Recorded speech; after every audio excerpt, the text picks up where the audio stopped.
திம்பிரிகசியாய பகுதியில் உள்ள ஒரு சொகுசு தொடர்மாடி குடியிருப்பில் தங்கியிருந்த போது பயங்கரவாத புலனாய்வு பிரிவின் விசாரணை அதிகாரிகள் குழுவினரால் முன்னாள் அமைச்சர் நேற்று காலை கைது செய்யப்பட்டார்.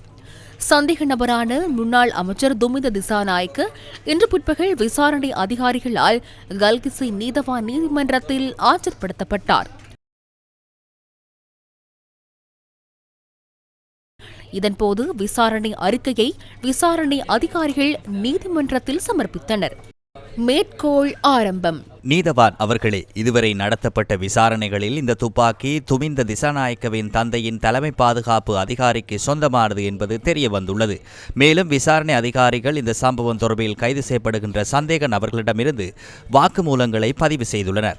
மூன்றாவது சந்தேக நபர் இந்த துப்பாக்கியை முதலாம் மற்றும் இரண்டாம் சந்தேக நபர்களிடம் கொடுத்துள்ளார். பின்னர் நான்காவது சந்தேக நபரான துமிந்த திசாநாயக்க துப்பாக்கி அடங்கிய பொதியை பாதுகாப்பாக வைத்திருக்குமாறு தொலைபேசி மூலம் சந்தேக நபர்களுக்கு அறிவுறுத்தியுள்ளார். இது தொடர்பாக தொலைபேசி தரவுகளின் பகுப்பாய்வு நடத்தப்பட்டு வருகின்றது. கௌரவ நீதவான் அவர்களே, சர்ச்சைக்குரிய இந்த துப்பாக்கிக்கு உரிமம் உள்ளதா என்பதையும் நாங்கள் விசாரித்து வருகின்றோம். பகுப்பாய்வு அறிக்கையொன்றை பெற்றும் மேலதிக விசாரணை நடத்த எதிர்பார்க்கின்றோம்.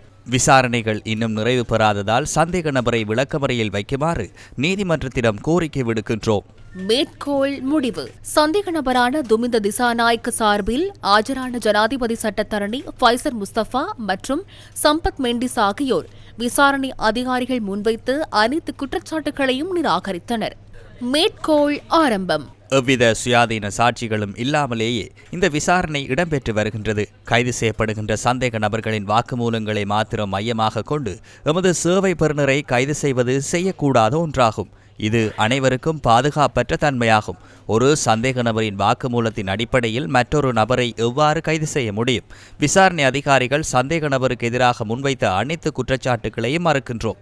கௌரவ நீதவான் அவர்களே, அடுத்த நீதிமன்ற தவணையில் நிரந்தர நீதிபதி முன்னிலையில் சந்தேக நபருக்கான பிணை மனுவை தாக்கல் செய்ய எதிர்பார்க்கின்றோம். மேற்கோள் முடிவு. சந்தேக நபரை சட்ட வைத்திய அதிகாரியிடம் பரிந்துரைத்த போது அவர் சுகயீனமுற்று இருப்பதை சட்ட வைத்திய அதிகாரி உறுதிப்படுத்தியதாக விசாரணை அதிகாரிகள் நீதிமன்றத்திற்கு தெரிவித்தனர். ஆகவே சந்தேக நபரை சிறைச்சாலை வைத்தியசாலையில் அனுமதிப்பதாகவும் அவர்கள் மன்றுக்கு அறிவித்தனர்.